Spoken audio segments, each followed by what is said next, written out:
Hello students, வணக்கம். Welcome to PSZ Chemistry Channel for Easy Learning. இன்னைக்கு நம்ம பார்க்க போறது CBSE Chemistry Sample Question Paper Class 12 Academic Year 25-26க்கான Solutions பார்க்க போறோம். So இந்த வீடியோல நம்ம பார்க்க போறது Section C. So Section C வந்து மொத்தம் 3 மார்க் questions கொடுத்திருப்பாங்க. 7 questions இருக்கும். 22ல இருந்து 28 வரைக்கும். இந்த வீடியோல நம்ம 22, 23, 24, 25 4 questions-க்கான solutions பார்க்கலாம். So, first 22 பார்ப்போம். What will be the vapor pressure of 1 molar aqueous solution of MgCl2 assuming dissociation of MgCl2 to be 70 mole%? Vapor pressure of pure water at 25 degrees Celsius is 23.8 mm mercury. So, நமக்கு இங்க என்ன கண்டுபிடிக்க சொல்றாங்கன்னா vapor pressure of solution அதனுடைய strength வந்து 1 molar solution. So, நமக்கு அதுல MgCl2 solute கொடுத்திருக்காங்க. அதே மாதிரி vapor pressure of pure water கொடுத்துட்டாங்க. அப்போ P0 கொடுத்திருக்காங்க. So, P0 அப்படின்றது vapor pressure of pure solvent which is equal to 23.8 mm mercury. நம்மள வந்து P கண்டுபிடிக்க சொல்றாங்க. P அப்படின்றது vapor pressure of solution is equal to நம்ம கண்டுபிடிக்கணும். இப்போ இந்த இடத்துல நம்மளுக்கு வேற என்ன கொடுத்திருக்காங்கன்னா 1 molar aqueous solution கொடுத்திருக்காங்க. So அப்போ 1 molar aqueous solution அப்படின்னா 1 mole of solute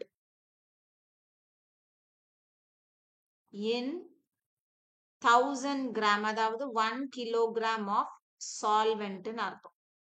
சரியா? So 1 molar aqueous solution அப்படின்னா 1 mole of solute in 1000 gram of solvent ன்னு அர்த்தம்.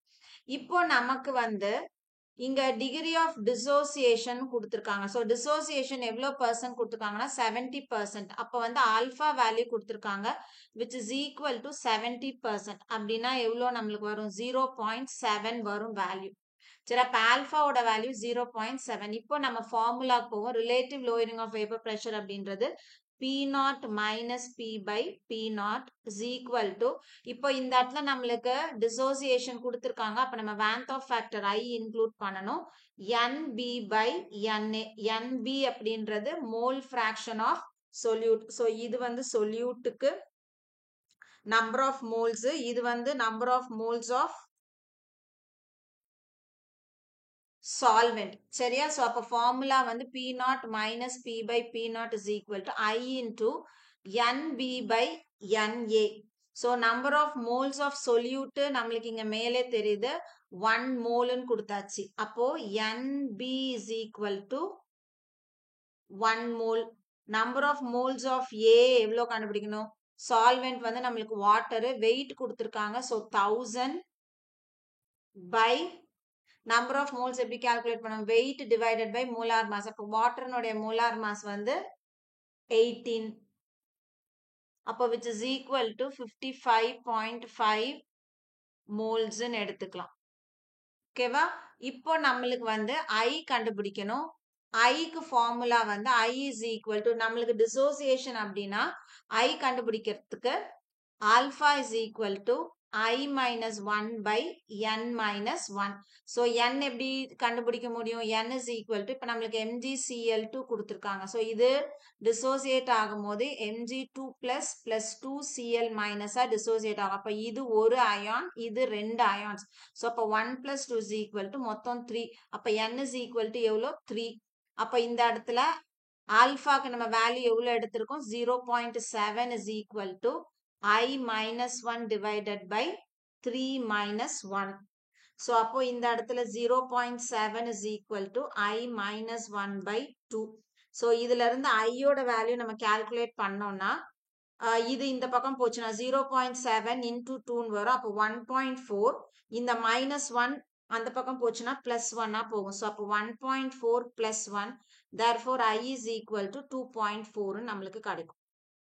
இப்போ நமக்கு இந்த ஃபார்முலால சப்ஸ்டியூட் பண்றதுக்கு தேவையான எல்லாமே இருக்கு. அப்ப டைரக்டா ஃபார்முலால சப்ஸ்டியூட் பண்றோம் அப்படின்னா நம்மளுக்கு P0 வந்து எவ்வளோ? 23.8 minus P கண்டுபிடிக்க போறோம். Vapor pressure of solution divided by P0 23.8 is equal to I யோட வேல்யூ இப்பதான் கண்டுபிடிச்சோம் 2.4 into NB வந்து 1 divided by NA வந்து 55.5.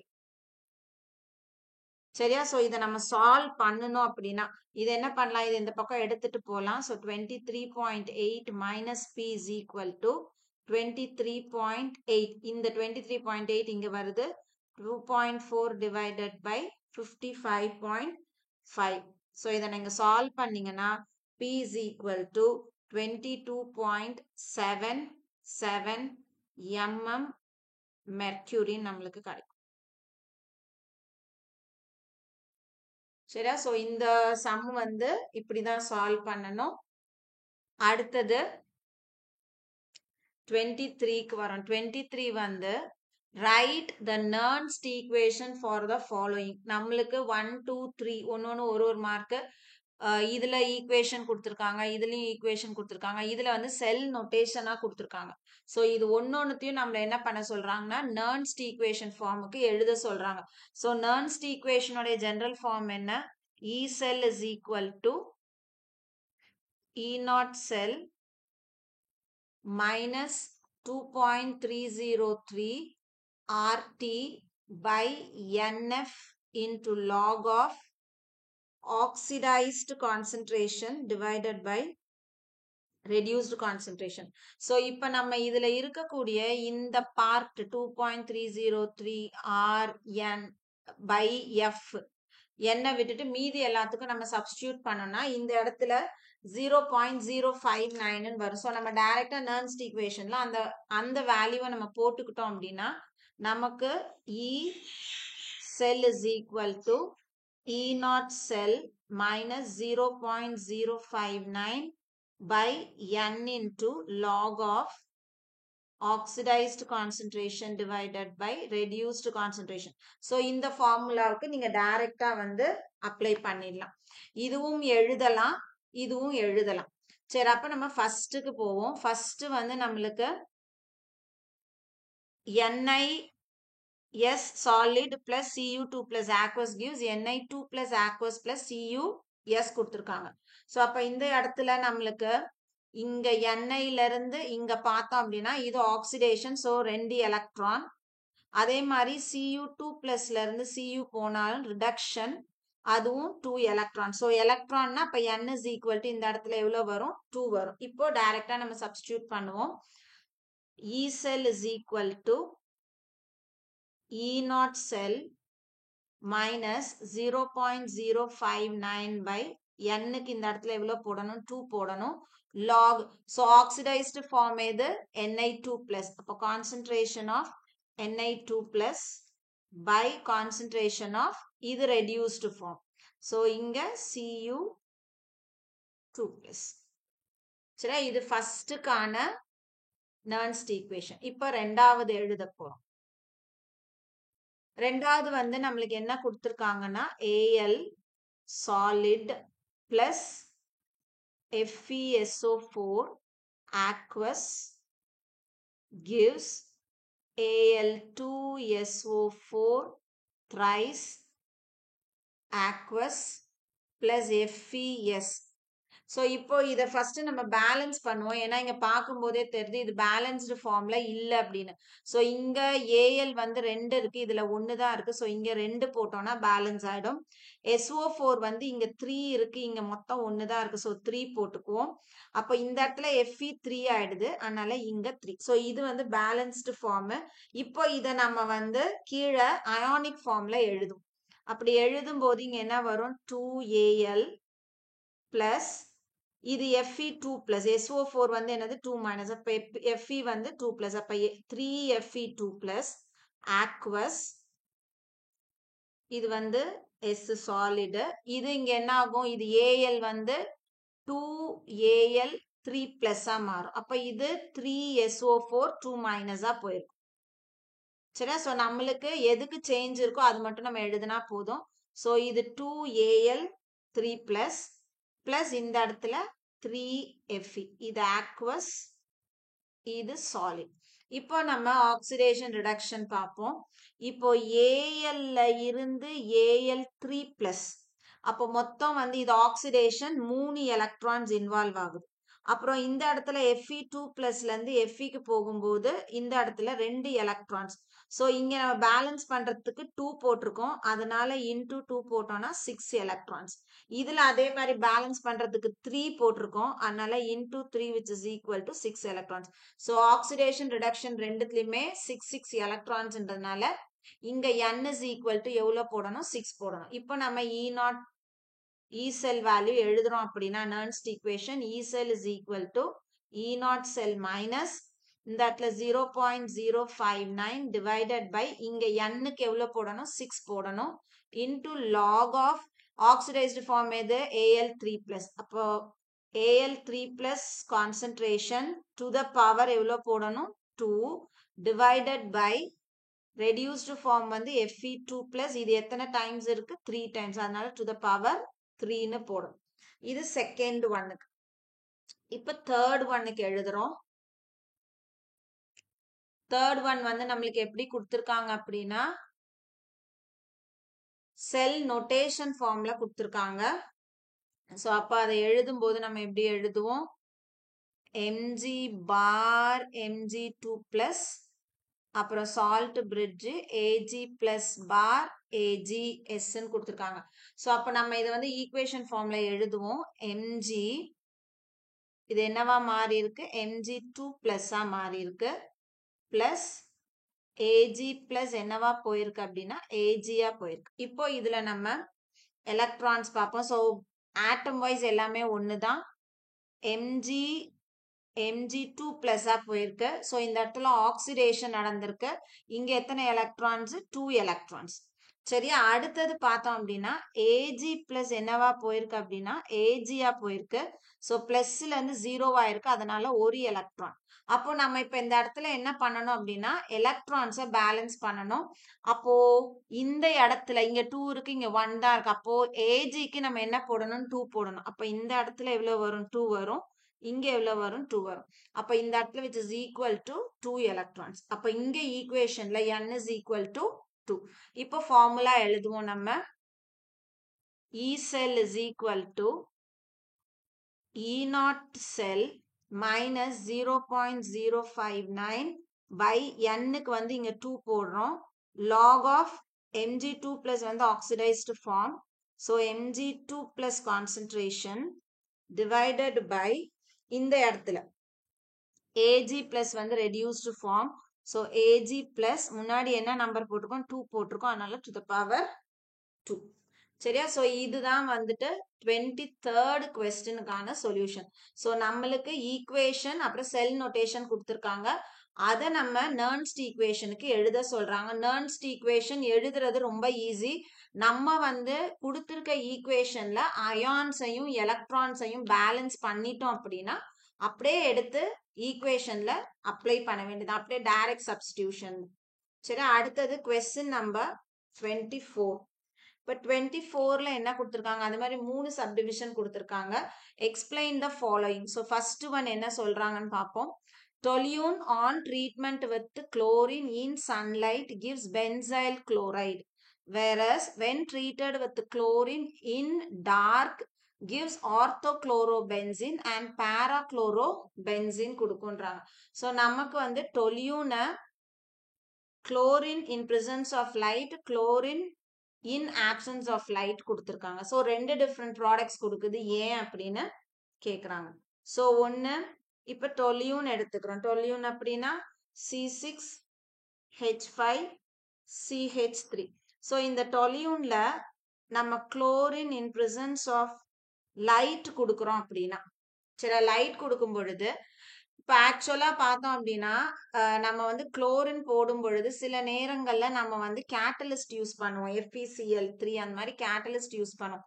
இன் பிரசன்ஸ் ஆஃப் லைட் அப்படின்னா நம்ம மேக்சிமம் கேட்டலிஸ்ட் யூஸ் பண்ண மாட்டோம். ஓகேவா? அப்போ இது என்ன ஆகும் அப்படின்னா இந்த குளோரின் வந்து ஃப்ரீ ரேடிக்கல் நம்மளுக்கு ப்ரொடியூஸ் பண்ணும். ஸோ ஹோமோலைட்டிக் கிளீவேஜ் நடக்கும் பொழுது இது நம்மளுக்கு இந்த மாதிரி ஃப்ரீ ரேடிக்கல் ப்ரொடியூஸ் பண்ணும். ஃப்ரீ ரேடிக்கல் குளோரின் வந்து நம்மளுக்கு கிடைக்கும். இப்போ இந்த ஃப்ரீ ரேடிக்கல் குளோரின் பார்த்தோம் அப்படின்னா this will undergo free radical substitution. So இது இந்த அல்கில் பார்ட்ல இருக்கக்கூடிய ஒரு ஹைட்ரஜனை சப்ஸ்டிடியூட் பண்றதுனால நமக்கு இங்க என்ன கிடைக்கும் ப்ராடக்ட் அப்படின்னா C6H5CH2Cl பென்சைல் குளோரைடுன்னு கிடைக்கும். அப்போ in presence of light chlorine என்ன பண்ணுது ஃப்ரீ ரேடிக்கல் இன்டர்மீடியேட்டை நம்மளுக்கு ப்ரொடியூஸ் பண்ணுது. இந்த ஃப்ரீ ரேடிக்கல் இன்டர்மீடியேட் வந்து சப்ஸ்டிடியூஷன் ரியாக்ஷன் அண்டர்கோ பண்ணும். எதை போய் சப்ஸ்டிடியூட் பண்ணோம் அப்படின்னா அல்கில் பார்ட்ல இருக்கக்கூடிய ஹைட்ரஜனை சப்ஸ்டிடியூட் பண்றதுனால நம்மளுக்கு பென்சைல் குளோரைடு வந்து ப்ராடக்டா கிடைக்கும்.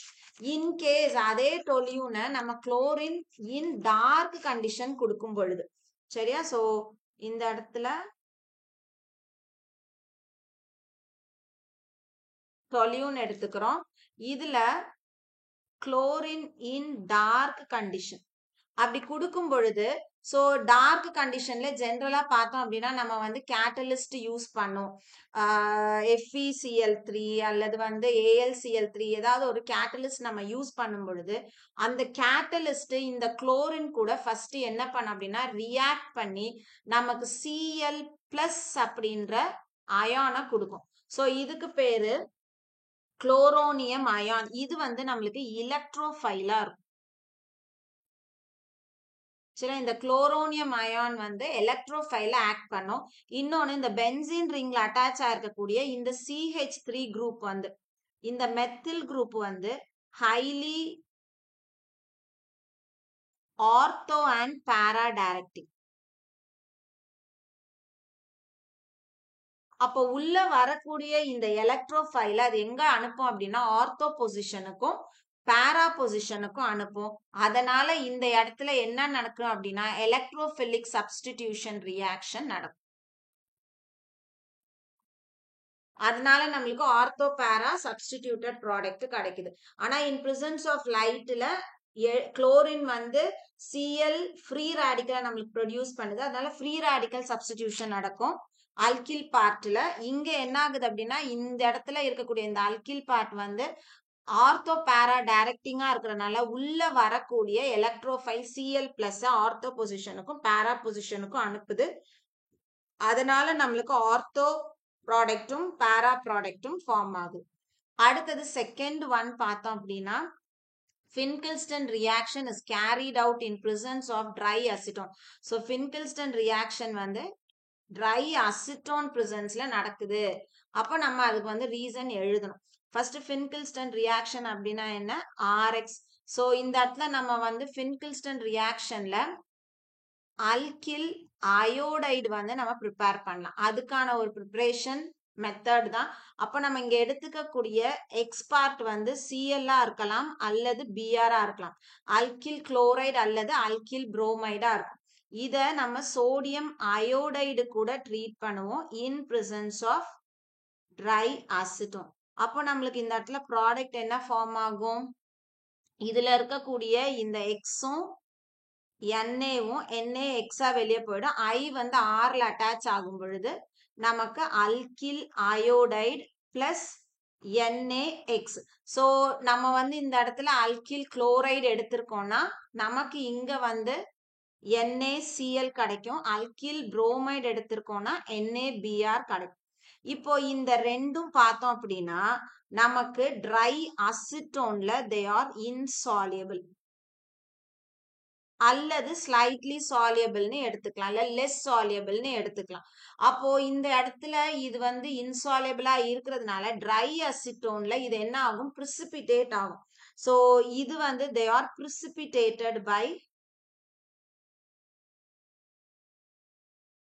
பிரிசிபிடேட்டட் பை ட்ரை அசிட்டோன்.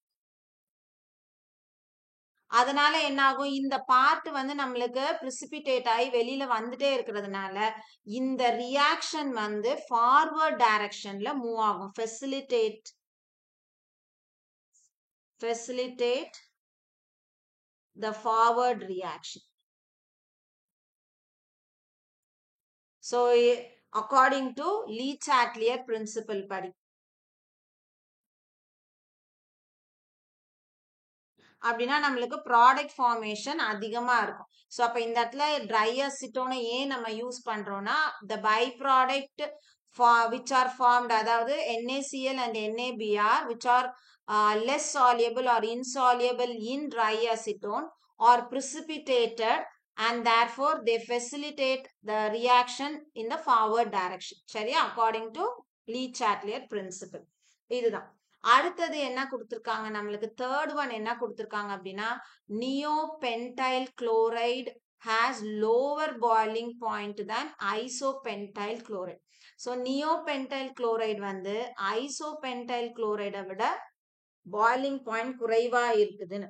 அப்ப நியோபென்டைல் குளோரைட்னா நம்மளுக்கு முதல்ல ஃபார்முலா தெரியும், ஸ்ட்ரக்சரை எழுதுவோம். CH3C CH3 CH3 இது நியோபென்டைல் பார்ட், இதுல Cl இருக்கு, அதனால இது நியோபென்டைல் குளோரைடு. ஐசோபென்டைல் அப்படின்றது, சோ இது ஐசோ பார்ட், இது பென்டைல் பார்ட். சோ ஐசோபென்டைல் குளோரைடுன்றது இது. இப்போ நம்ம பார்த்தோம் அப்படின்னா பாய்லிங் பாயிண்ட் ஒரு ஹாலோ அல்கேன்ல நம்ம பார்க்கும் பொழுது பாய்லிங் பாயிண்ட் அப்படின்றது இட் டிபெண்ட்ஸ் ஆன் ரெண்டு ஃபேக்டர். ஸோ நம்மளுக்கு வந்து ஐசோமர்ஸ் கொடுத்துருக்காங்க. இப்போ இது ரெண்டும் ஐசோமர்ஸ் கொடுத்துருக்காங்க அப்படின்னா நம்ம பார்க்க வேண்டியது பிரான்ச் இருக்குதா பிரான்ச் இல்லையா அப்படின்னு. இப்போ இந்த ஐசோபென்டைல கம்பேர் பண்ணும்போது நியோபென்டைல பார்த்தோம் அப்படின்னா பிரான்ச்சஸ் நிறைய இருக்கு. So more branch. அப்போ பிரான்ச்சஸ் அதிகமா இருக்கும் பொழுது வாண்டர்வால்ஸ் இன்ட்ராக்ஷன் என்ன ஆகும், குறையும். So less van der Waals interaction.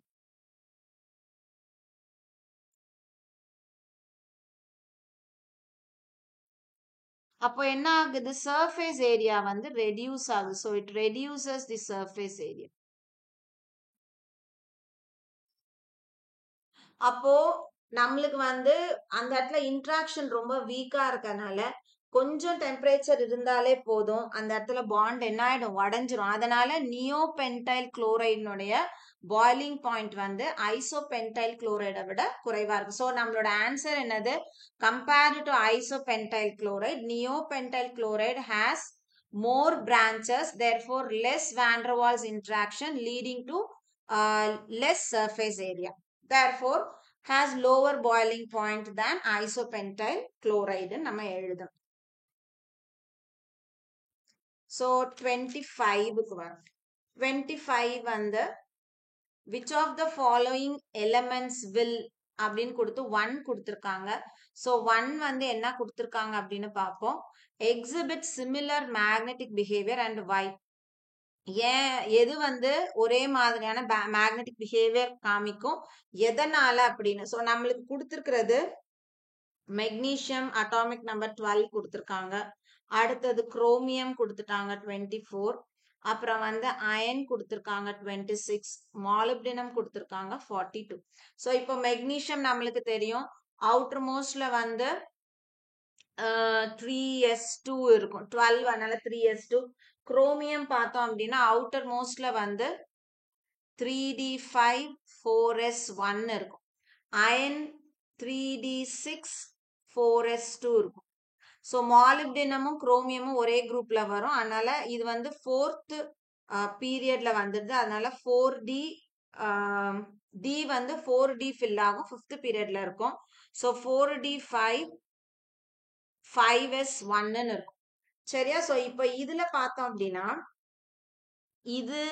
இது வேற, ஆனா இங்க பார்த்தோம்னா இதுல பார்த்தோம்னா மொத்தம் நம்பர் ஆஃப் அன்பேர்ட் எலக்ட்ரான் 6, அதே மாதிரி இதுல பார்த்தோம்னா நம்பர் ஆஃப் அன்பேர்ட் எலக்ட்ரான் 6. ஸோ அதனால நம்பர் ஆஃப் அன்பேர்ட் எலக்ட்ரான் சேமா இருக்கு. இன்னொன்னு ரெண்டுமே பார்த்தோம் அப்படின்னா டீல இருக்கு, டிரான்சிஷன்ல இருக்கு, அதனால இது ரெண்டும் வந்து சிமிலர் மேக்னெட்டிக் பிஹேவியர் காமிக்கும். அன்பேர்ட் எலக்ட்ரான்ஸ் இருக்கனால ரெண்டுமே தே ஆர் பாராமேக்னெட்டிக் இன் நேச்சர்.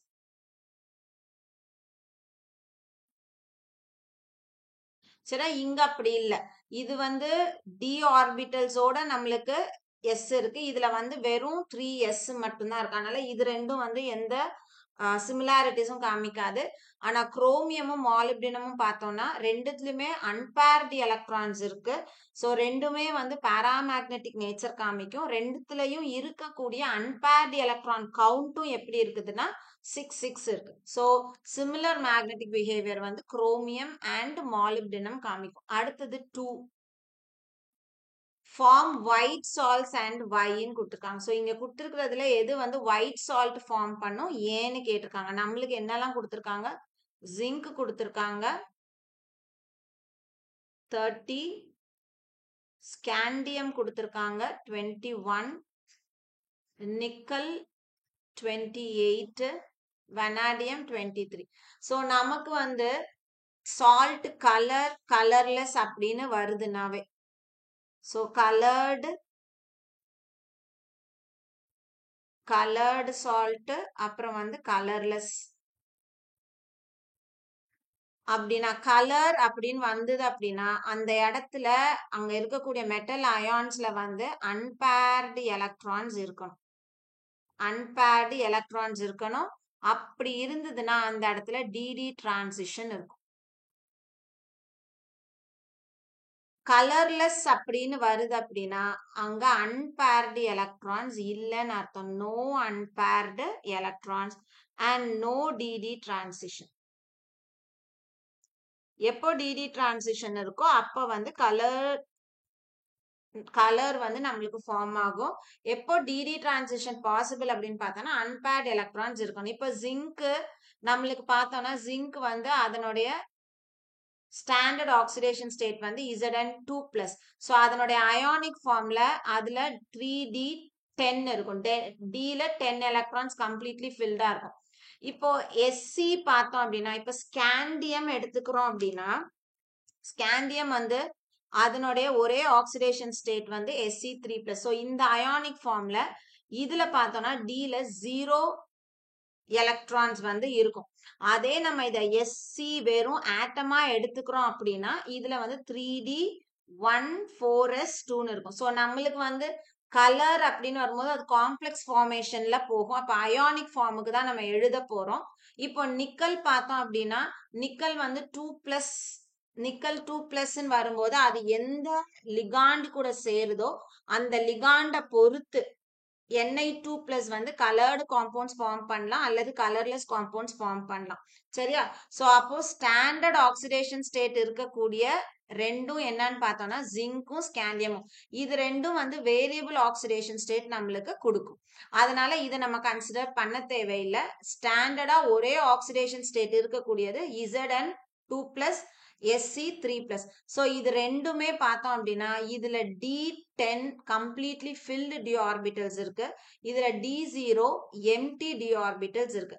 அப்போ இந்த ரெண்டுத்துலயுமே அன்பேர்டு எலக்ட்ரான்ஸ் இல்ல. So no unpaired electrons. இதுல இது ரெண்டுத்துலயும் நோ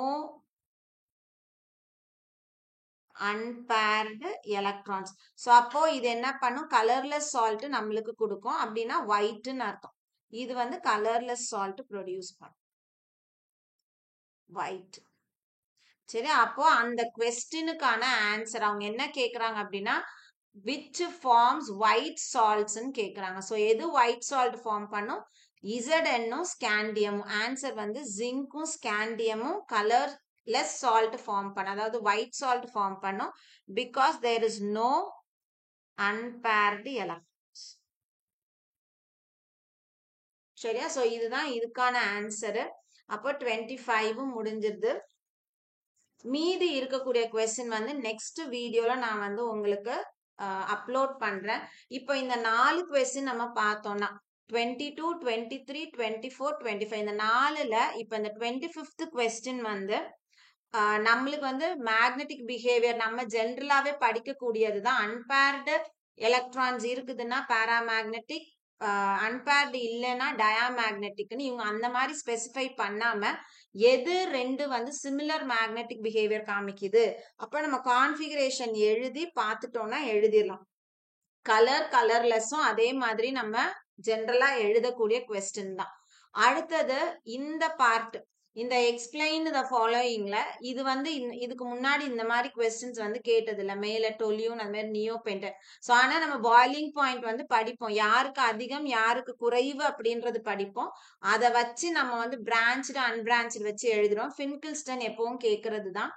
மேல இருக்கக்கூடிய இந்த presence of sunlight absence of sunlight அதுவும் வந்து கொஞ்சம் நம்ம யோசிச்சு எழுதுற மாதிரி இருக்கக்கூடிய கொஸ்டின். நர்ன்ஸ்ட் ஈக்குவேஷன் ஜென்ரலா வந்து அந்த சம்மா கொடுத்துருப்பாங்க, நியூமரிக்கல்ஸா கொடுத்துருப்பாங்க, அதுல நம்ம எழுதக்கூடிய ஒரு ஸ்டெப் தான் இங்க தனியா எழுதுறோம். இதுவும் வந்து கொஞ்சம் காமனா கேட்கக்கூடிய கொஸ்டின் தான். ஸோ செக்ஷன் சில 22, 23, 24, 25 நாலுமே வந்து ஓரளவுக்கு ஆன்சர் பண்ணலாம். கொஞ்சம் நம்ம அந்த ரீசன் வந்து தெரிஞ்சது அப்படின்னா எழுதக்கூடிய கொஸ்டின்ஸ் தான். ஸோ இந்த வீடியோ கண்டிப்பா உங்களுக்கு யூஸ்ஃபுல்லான வீடியோவா இருந்திருக்கும்னு நினைக்கிறேன். வீடியோ பிடிச்சிருக்கு அப்படின்னா லைக் பண்ணுங்க, கமெண்ட் பண்ணுங்க, ஷேர் பண்ணுங்க, மறக்காம சேனலை சப்ஸ்கிரைப் பண்ணுங்க. இதே மாதிரி இதனுடைய அடுத்த கண்டினியூஷன் வீடியோல பார்க்கலாம். தேங்க்யூ.